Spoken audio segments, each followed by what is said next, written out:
ó dá ara òkè téńté ẹkú àlejò afẹ́rẹ́ ara etídò ẹkú àlejò alagbalúgbú omi ẹ̀yin olólùfẹ́ wa tẹ́ wà lórí ìkànnì àrólé bàbá 1010 TV2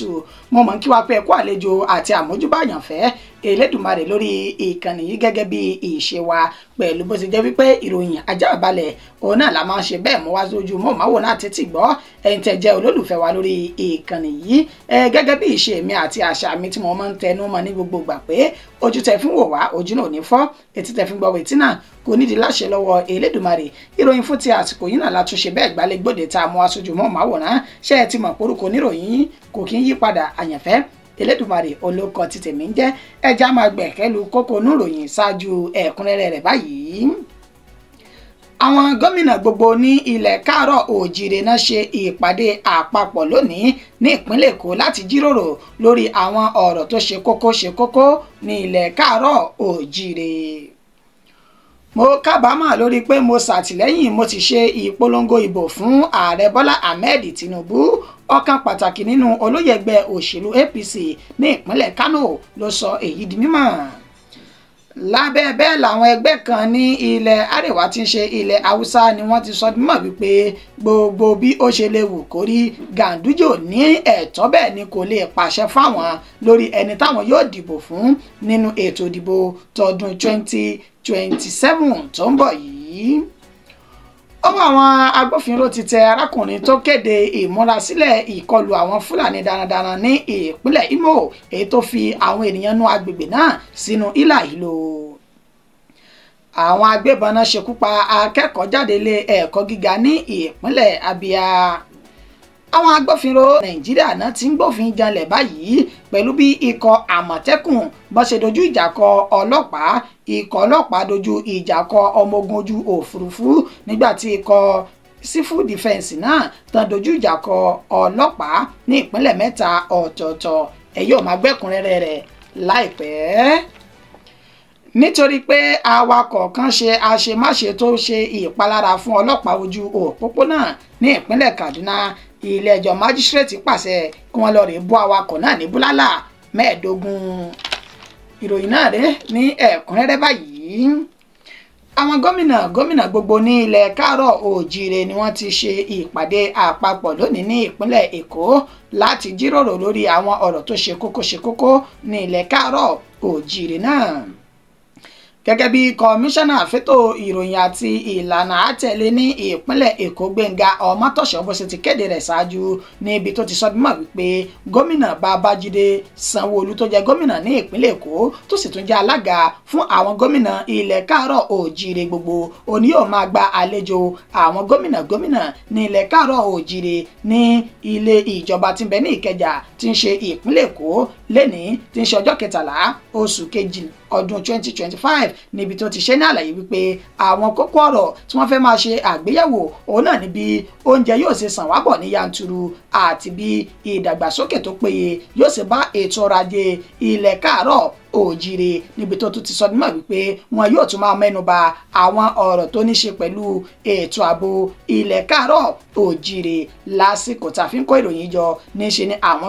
gómìnà náà òun ni wọ́n ti ń péjú pésẹ̀ sí ilé ìjọba ìpínlẹ̀ Èkó níbi tá a ti rí gómìnà Ṣèyí Mákindé ti ìpínlẹ̀ Ọ̀yọ́ gómìnà Lucky Ayédàtiwa ti ìpínlẹ̀ Ondo Bíọ́dún Oyèbámíjí ti ìpínlẹ̀ Èkìtì Dàpọ̀ Abíọ́dún ní ìpínlẹ̀ Ògùn tó fi mọ́ Adémọ́lá Adélékè gómìnà ní ìpínlẹ̀ Ọ̀ṣun àti Babájídé Sanwó-Olú fúnra lára rẹ̀ tó gba àlejò àwọn ènìyàn náà bí wọ́n ṣe bẹ̀rẹ̀ ìpàdé ọ̀hún lórí ìjíròrò wọn fídíò rẹ̀ ń bẹ ní àyín níbi tá ti ṣe àfihàn rẹ̀ fún wa. Iṣẹ́ wa lẹ́wà fún ilẹ̀ èdè wa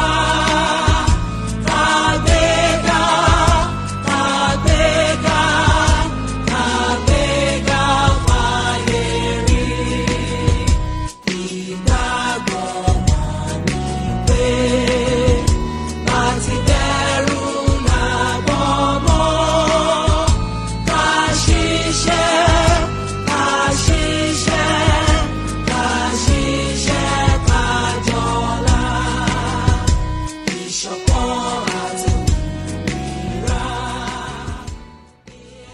Thank you guys. Thank you very much.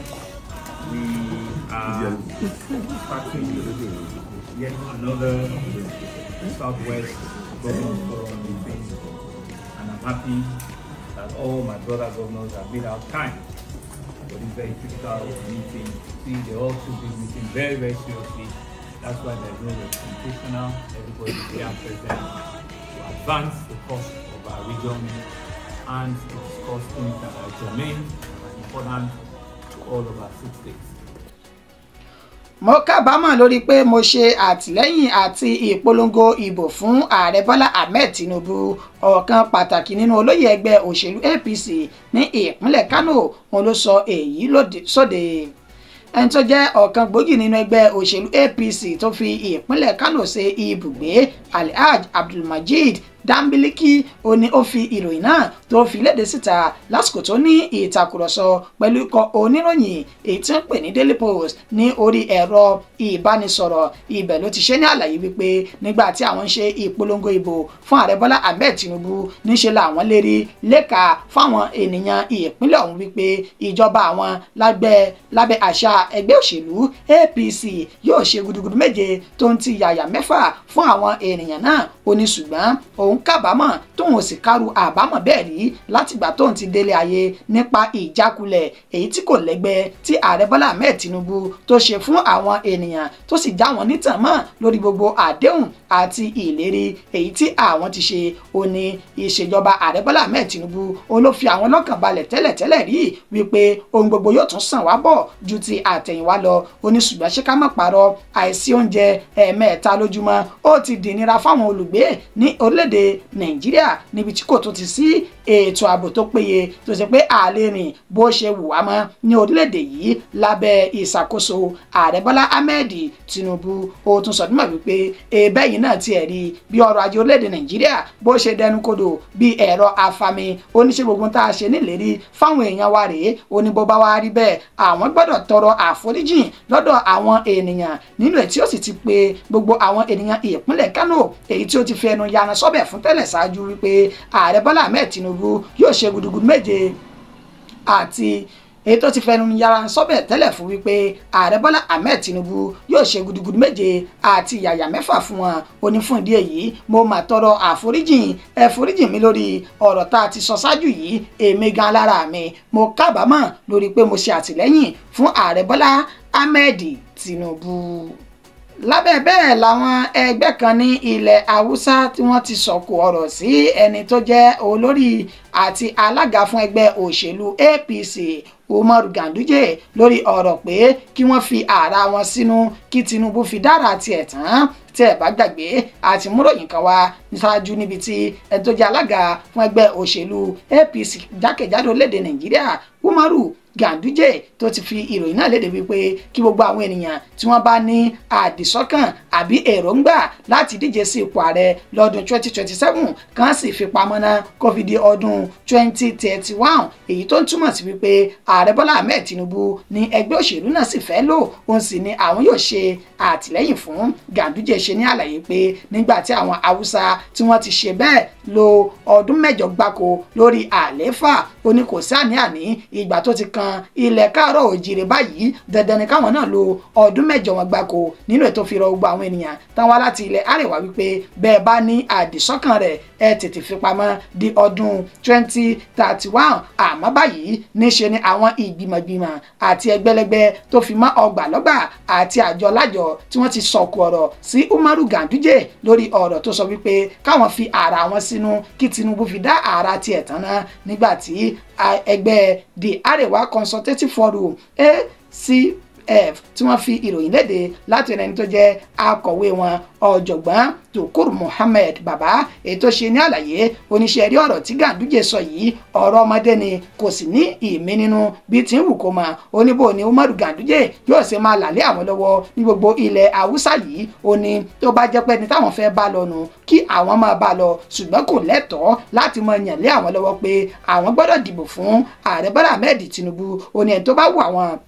làwọn lè dìbò fún tó bá di àsìkò ètò ìdìbò ọdún 2027 nígbà tó tún ṣe ní àlàyé wípé gbogbo fẹ̀fẹ̀rìtì àti akitiyan tó fi mọ́ oríṣiríṣi ìlérí èyí tí ẹ ti sọdúnmọ̀ wípé ẹ̀sẹ̀ kẹ́ tó dórí àléfà gbogbo ẹ̀ náà ló ti já sí pàbó báyìí ó ní dìrì níwá òpù tẹ̀ǹtẹ̀numọ́ ó mà ti di ìbẹ̀rùbojo fáwọn ènìyàn orílẹ̀-èdè nàìjíríà báyìí ó ní fún ìdí èyí Ganduje ò gbọ́dọ̀ sọ̀rọ̀ ọ̀rọ̀ bẹ́ẹ̀ mọ́ o torí wípé ọ̀rọ̀ tí kò ní mínú ni bẹ́ẹ̀ kò sí túláàsì nínú ìjọba àwarawa pé bọ́ra ẹnìkan ni a gbọ́dọ̀ ṣe bẹ́ẹ̀ ká dìbò wa fún kó má sọ bẹ́ẹ̀ mọ́ àwọn ò ní tẹ̀lé ìyẹn bá sì wà wọn nínú ètò ìdìbò ọdún 2027 làwọn yóò sì ṣe nígbà tí ẹni tó jẹ gómìnà tẹ́lẹ̀ ní ìpínlẹ̀ Kaduna Nasiru El-Rufai tẹ́ ti mọ̀ pé òun àti iléeṣẹ́ ààrẹ onátìjọ́ ń sọ̀kò ọ̀rọ̀ síra wọn láti bí ọjọ́ mélòó kan tó náà fi sojú òpó ayélujára X rẹ̀ lẹ́yìn tí Ganduje sọ̀rọ̀ náà tán níṣẹ́ ló sọ dímọ̀ wípé Tinubu 2027 àwọn alátìlẹyìn APC yìí wọ́n máa ń tanra wọn pọ̀ o El-Rufai kò sọ jù báyìí lọ lórí ayélujára rẹ̀. Ọwọ́ àwọn agbófinró ti tẹ arákùnrin tó kéde ìmúrasílẹ̀ ìkọlù àwọn Fúlàní darandaran ní ìpínlẹ̀ Imo. Gẹ́gẹ́ bí ìròyìn náà bí ó ṣe ti ń tẹ̀ wá lọ́wọ́ iléeṣẹ́ ọlọ́pàá ní ìpínlẹ̀ Imo ó ní wọ́n ní àwọn ti fi páńpẹ́ òfin gbé arákùnrin tí wọ́n pe orúkọ rẹ̀ ní Chidi Ima Azonibe ẹni ọdún márùndínlógójì lẹ́ni tí wọ́n ní ó ń lẹ àsíá káàkiri gbogbo agbègbè tó wà ní Umuoba Irete ìjọba ìbílẹ̀ ìwọ̀ oòrùn Owerri ní ìpínlẹ̀ ọ̀hún lẹ́ni tí ó ń kọ́ síbẹ̀ níbi àsíá tó ń lẹ̀ káàkiri agbègbè náà ní èyí tó ti ṣe ní àlàyé pé Fulani herdsmen we are coming wait for us at any time any moment now wait for us níbi tí wọ́n ti ṣe ní àlàyé wípé ọ̀rọ̀ náà ó ti dá ìbẹ̀rùbojo fún àwọn ènìyàn ní agbègbè ọ̀hún nílẹ̀ tí wọ́n ti ń páyà tí wọ́n sì ti ń káyà sókè lórí ìkọlù tí àwọn Fúlàní tí wọ́n fẹ́ ṣe nígbà tí iléeṣẹ́ ọlọ́pàá ní ìpínlẹ̀ Imo tán ṣe ìwádìí ọ̀rọ̀ náà Henry Okoye alukoro iléeṣẹ́ ọlọ́pàá ó ní wọ́n ṣe ìwádìí ọ̀rọ̀ ọ̀hún finifini ni wọ́n fi páńpẹ́ òfin gbé Chidi Ima lẹ́ni tí ó ń lẹ àsíá náà káàkiri gbogbo agbègbè ní ìpínlẹ̀ ọ̀hún nígbà tí wọ́n á fi ọ̀rọ̀ wá arákùnrin náà lẹ́nu wò ó ṣe ní àlàyé pé ẹ mọ̀mọ́ wò mí kì í mà ṣe ọwọ́ ara mi ni mo fi ṣe bẹ́ẹ̀ ni kì í ṣe ìfẹ́ inú òun lòun fi ń tẹ gbogbo àwọn àtẹ̀jáde síta bí kì í ṣe pé ajínrere kan tí orúkọ rẹ̀ ń jẹ́ Ijeoma tó jẹ́ ti ilé ìjọsìn Assembly Church ní Ìrètè tí ń ṣe ìpínlẹ̀ Imo òun ló pa láṣẹ tó sì sọ dímọ̀ wípé ẹ̀mí Olúwa ló bá òun sọ̀rọ̀ wípé kò ń kéde fún gbogbo àwọn ènìyàn pé àwọn Fúlàní darandaran wọ́n ń bọ̀ láìpẹ́ yìí láti ṣe ìkọlù sí àwọn olùgbé agbègbè ọ̀hún ìyìn tó sì mú òun náà tóun fi ń ṣe bẹ́ẹ̀ láti lè jẹ́ kí àwọn ènìyàn náà kán máa gbáradì fún ìkọlù àwọn Fúlàní ni kì í ṣe ìfẹ́ inú òun o àti pé kì í ṣe òun nìkan ló ń lẹ àwọn nǹkan yìí káàkiri àmọ́sá Henry Okoye ó ti ṣe ní àlàyé pé àwọn ti fi páńpẹ́ òfin gbé báyìí torí pé ó ti fi ọ̀rọ̀ náà dá wàhálà sílẹ̀ ní ìpínlẹ̀ ọ̀hún nílò tó sì ní kò bófin mu àti pé gbogbo ọ̀rọ̀ tó bá lè dá rògbòdìyàn sílẹ̀ láwùjọ níṣẹ́ ló ẹ̀ka jìnnà sí i ó sì sọ dímọ̀ pé ajínrere tó ṣe bẹ́ẹ̀ torí iná náà àwọn ti ń wá o láti fi páńpẹ́ òfin mu àtàwọn ènìyàn tó kù tí wọ́n jọ ń pín gbogbo ìròyìn irọ́ náà káàkiri. Àwọn agbébọn ṣekú pa akẹ́kọ̀ọ́ jáde ilé ẹ̀kọ́ gíga ti ìpínlẹ̀ Abia. Akẹ́kọ̀ọ́ ṣẹ̀ṣẹ̀ jáde kan ti ilé ẹ̀kọ́ gíga Michael Okpara University of Agriculture ní ìpínlẹ̀ Abia èyí tí wọ́n pe orúkọ rẹ̀ ní Umudike Precious ó ti ṣe bẹ́ẹ̀ tó ti jáde láyé báyìí gẹ́gẹ́ bí àlàyé èyí tí iléeṣẹ́ ọlọ́pàá tí wọ́n sọ di mímọ̀ wípé arákùnrin tó jẹ́ akẹ́kọ̀ọ́ jáde yìí ó yẹ kó máa múra sílẹ̀ fún àgùnbánirọ̀ rẹ̀ báyìí NYSC ṣùgbọ́n tó jẹ́ wípé ó pàdé ikú rẹ̀ lẹ́sẹ̀ ògbèjì ní agbègbè tó pè ní Owaza Ukwa West Local Government ní ìpínlẹ̀ ọ̀hún lọ́jọ́ 5 oṣù kejì ọdún tí a wà yìí ó ní ìṣẹ̀lẹ̀ náà ṣẹlẹ̀ pẹ̀lú ẹ̀gbọ́n rẹ̀ tí wọ́n pe orúkọ tiẹ̀ ní Enyeribe James lẹ́ni tí wọ́n sọ di mímọ̀ wípé ó wà pẹ̀lú rẹ̀ ní ẹni tó ń sin ẹ̀gbọ́n rẹ̀ náà lọ ní inú ọkọ̀ ní ọjọ́ náà kó tó di wípé àwọn agbébọn náà wọ́n ṣínà ìbọn bolẹ̀ bò wọ́n láti apá kan inú igbó tó wà ní ojú òpópónà ọ̀hún wọ́n sọ di mímọ̀ wípé ẹ̀gbọ́n rẹ̀ Enyeribe James òní ó jẹ́ ọ̀gá àgbà kan lára àwọn ikọ̀ tó ń mójútó àwọn ènìyàn tí wọ́n ń ṣe bẹ́ẹ̀ wá kùsà ní ìpínlẹ̀ ọ̀hún ní ọ̀nà àìtọ́ èyí tí wọ́n sọ dímọ̀ wípé ó ṣeéṣe kó jẹ́ pẹ̀gbọ́n rẹ̀ gangan ó ní àwọn ènìyàn náà ni wọ́n fẹ́ pa ṣùgbọ́n tí orí kó yọ tí wọ́n fi ṣekú pa ẹni tó jẹ́ àbúrò rẹ̀ tó ṣẹ̀ṣẹ̀ ka ìwé já ní ìpínlẹ̀ Abia ọ̀hún. Iléeṣẹ́ ọlọ́pàá ní àwọn ti bẹ̀rẹ̀ ìwádìí lórí àwọn agbébọn náà tí wọ́n hu ìwà burúkú náà tó sì fọwọ́ mẹ́wàá sọ̀yà pé láìpẹ́ láì jìnnà àwọn yóò fi ojú wọn hàn dé.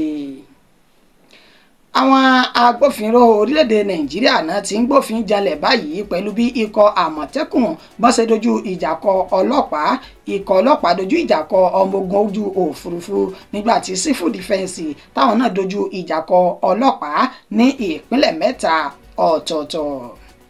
Gẹ́gẹ́ bá a ṣe sọ wípé amúròyìn náà wá ní ẹ̀kúnrẹ́rẹ́ àti dé ibẹ̀ báyìí ẹja máa ṣíṣọ lójú eégún ọ̀rọ̀ ọ̀hún bó ṣe ti ṣẹlẹ̀ lẹ́yọ kọ̀ọ̀kan ní ìpínlẹ̀ 3 ọ̀tọ̀ọ̀tọ̀. Ní ìpínlẹ̀ Ọ̀ṣun níṣe ni àwọn ọlọ́pàá ni wọ́n gbowó ẹ̀yìn lọ́wọ́ àwọn tí wọ́n wakùsà lọ́nà àìtọ́ láti lè jẹ́ kí wọ́n dáàbò bò wọ́n lásìkò tá bá ń wakùsà náà lọ́nà àìtọ́ ní agbègbè tí wọ́n pè ní òpópónà Ìbàdàn sí Òṣogbo ní ìlú Òṣogbo tí ń ṣe ìpínlẹ̀ Ọ̀ṣun. Àlàyé tí ìkan lára àwọn agbófinró tó ní kàn fi orúkọ bo òun láṣìírí èyí tó ṣe fún àwọn oníròyìn ó sọ dímọ̀ wípé agbófinró kan tí orúkọ rẹ̀ jẹ́ ASP Àkó Abíọ́dún òní ó ṣáájú fáwọn ikọ̀ ọlọ́pàá ní ọjọ́ náà lọ́hùn-ún tí ń ṣe ọjọ́ kejì inú oṣù kejì ọdún tí a wọ̀ yìí pẹ̀lú àṣẹ tó wá láti ọ̀dọ̀ ẹni tó jẹ́ kọ̀mándà wọn ACP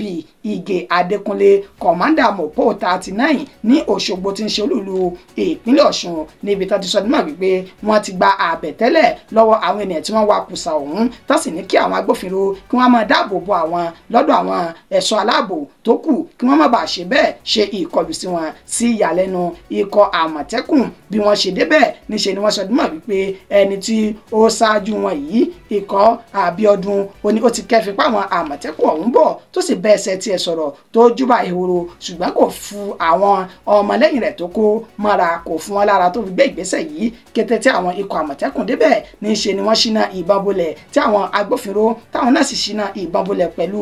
ikọ̀ Àmọ̀tẹ́kùn ọ̀hún. Àkọsílẹ̀ jẹ́ kó yé ni pé níṣe ni wọ́n ṣe bẹ́ẹ̀ fi ìbọn ṣe ọlọ́pàá kan tí orúkọ rẹ̀ ń jẹ́ Taofik Adébáyọ̀ àti Fálàní Bánjí tán fara gba ọta ìbọn nínú ìtàn gba ìtọ́jú lọ́wọ́ ní ilé ìwòsàn báyìí. Nínú àlàyé wọn sọ dímọ̀ wípé ẹni tó jẹ́ kọ̀mándà náà tó ṣe bẹ́ẹ̀ ṣiṣẹ́ burúkú ọ̀hún ACP Ìgè Adékúnlé òní ó ti fẹ́ fi ọwọ́ bo ọ̀rọ̀ náà mọ́lẹ̀ láti má lè jẹ́ kó hu jáde déti ìgbọ́ àwọn oníròyìn àti pé kó má bàa dé ọ̀dọ̀ ẹni tó jẹ́ ọ̀gá àgbà ikọ̀ Àmọ̀tẹ́kùn ní ìpínlẹ̀ Ọ̀ṣun èyún ọ̀gbẹ́ni Ọmọyẹlé tó jẹ́ òṣìṣẹ́ fẹ̀yìntì lẹ́nu iṣẹ́ ọlọ́pàá tẹ́lẹ̀ nínú ètí wọn ti ní Ìgè Adékúnlé ó ti ń sọ ọgbọ́n àlùmọ̀kọ́rọ́ yìí láti fi ọwọ́ bo ọ̀rọ̀ ọ̀hún mọ́lẹ̀ ṣùgbọ́n tó ti padà rú jáde báyìí nínú ìtàn ní iléeṣẹ́ ọlọ́pàá látẹnẹni tó jẹ́ alukoro wọn Yẹmisí Ọ̀pálọ́lá tó ní àwọn ti bẹ̀rẹ̀ ìwádìí lórí ọ̀rọ̀ náà láti mọ̀rú àwọn ènìyàn tí wọ́n gba àbẹ̀tẹ́lẹ̀ lọ́wọ́ àwọn tán wakùsà lọ́nà àìtọ́ nílùú Òṣogbo tí ń ṣe ìpínlẹ̀ Ọ̀ṣun náà ti dojú ìbọn kóra wọn náà. Ní ti àwọn ọlọ́pàá àti ọmọ ogun ojú òfurufú èyí tó wáyé ní ọjọ́ Ìṣẹ́gun nǹkan bíi dédé aago 5 ìrọ̀lẹ́ òun ni wọ́n sọ mọ́ ní ìpínlẹ̀ Delta òun ni èyí ti wáyé gẹ́gẹ́ bí àlàyé tí Bright Edafe alukoro iléeṣẹ́ ọlọ́pàá ní ìpínlẹ̀ Delta èyí tó ṣe fáwọn oníròyìn ó sọ mọ́ wípé ní agbègbè tí wọ́n pè ní agbègbè tó pè ní Jado ní ìjọba ìbílẹ̀ Ope ní ìpínlẹ̀ ọ̀hún ní Air Force checkpoint ó ní ìṣẹ̀lẹ̀ náà ó ní ó ti ṣẹlẹ̀ pẹ̀lú àlàyé pé àwọn agbófinró tán jẹ́ ọlọ́pàá ó ní wọ́n ṣe bẹ́ẹ̀ dá ọkọ̀ Toyota Corolla kan dúró lásìkò tán ṣe pàtìró nínú ẹ̀ tí wọ́n ti ní àwọn tó wà nínú ọkọ̀ ọ̀hún tán pé orúkọ rẹ̀ ní Ibo Ama Precious ó ní ó jẹ́ ẹni ọdún 25 tí wọ́n sì kẹ́fín àwọn oògùn líle ní ọwọ́ rẹ̀ nínú ẹ̀ tí wọ́n ti dárúkọ Colorado láòdù àti marijuana àwọn egbògi olóró líle ó ní wọ́n bá ní ọwọ́ rẹ̀ náà èyí tí wọ́n sì fẹ́ gbé lọ sí àtìmọ́lé ní kété tí wọ́n ń gbé lọ báyìí bọ́sẹ̀dé checkpoint àwọn ikọ̀ ọmọ ogun ojú òfurufú náà ó ní wọ́n sọ dímọ̀ wípé wọn ò gbọ́dọ̀ mú kọjá àfi kí wọ́n fi kalẹ̀ kó sì máa bá tiẹ̀ lọ ọ̀rọ̀ náà ló di yán pọnyánrin láàrin àwọn méjèèjì nínú ibi tí wọ́n ti ṣe bẹ́ẹ̀ dojú ìjà kọra wọn tán sì lura wọn bí kúkú bí yíyẹ fi fídíò náà ti ń jà rìnrìn lórí ayélujára láti àná òde yìí nínú ìta ṣe àfihàn rẹ̀ fún wa tẹ́yìn náà tẹ́ fún ojú lóúnjẹ tí ó máa jẹ́ ẹ̀rí máa jẹ́ mi ìṣó ní ìpínlẹ̀ Ondo bákan náà àjọ civil defence àti ọlọ́pàá ni wọ́n ṣe bẹ́ẹ̀ dojú ìjà kọra wọn náà nínú ètí àwọn náà tí wọ́n yin ìbọn lura wọn táwọn kan ti fi ara gbọgbẹ́ tí wọ́n sì ń gba ìtọ́jú lọ́wọ́ ní ilé ìwòsàn lọ́jọ́ kejìlá tí ń ṣe àná òde yìí ní nǹkan bí dédé aago mẹ́rin ààbọ̀ ní agbègbè tápẹ̀ ní Adeola Global Resources Limited ètò wà ní ọ̀rẹ́ òpópónà rẹ̀ sí Ìṣàgámù ní ìpínlẹ̀ Ondo òní ìṣẹ̀lẹ̀ náà ti ṣẹlẹ̀ gẹ́gẹ́ bí ìròyìn náà bí ṣe ti ń tẹ̀ wá lọ́wọ́ wọn ní ikọ̀ àjọ civil defence òní wọ́n wà nínú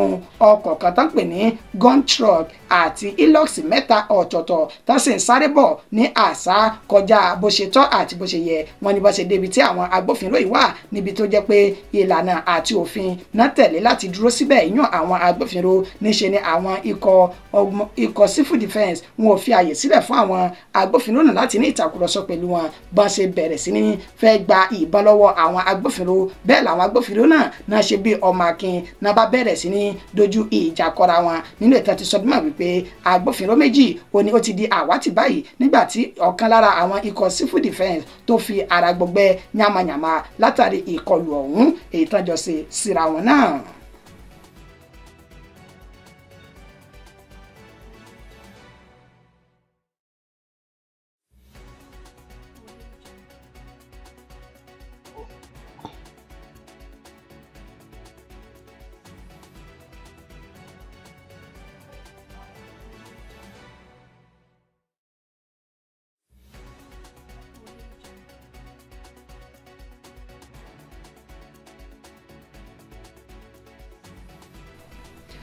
nítorí pé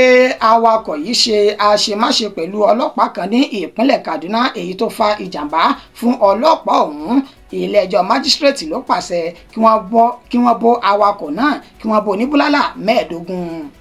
gẹ́gẹ́ bí ìròyìn náà bó ṣe ti ń tẹ̀ wá lọ́wọ́ Mustapha Aminu ẹni ọdún 36 ètò ń gbé ní agbègbè Ugwan Sanusi ní ìpínlẹ̀ Kaduna ó ní wọ́n sọ di mọ̀ wípé kí wọ́n bó ní búlálà 15 látàrí wípé ó wá ọkọ̀ tó fi ṣe arákùnrin tí ó jẹ́ ọlọ́pàá Adamu Meigari tó fi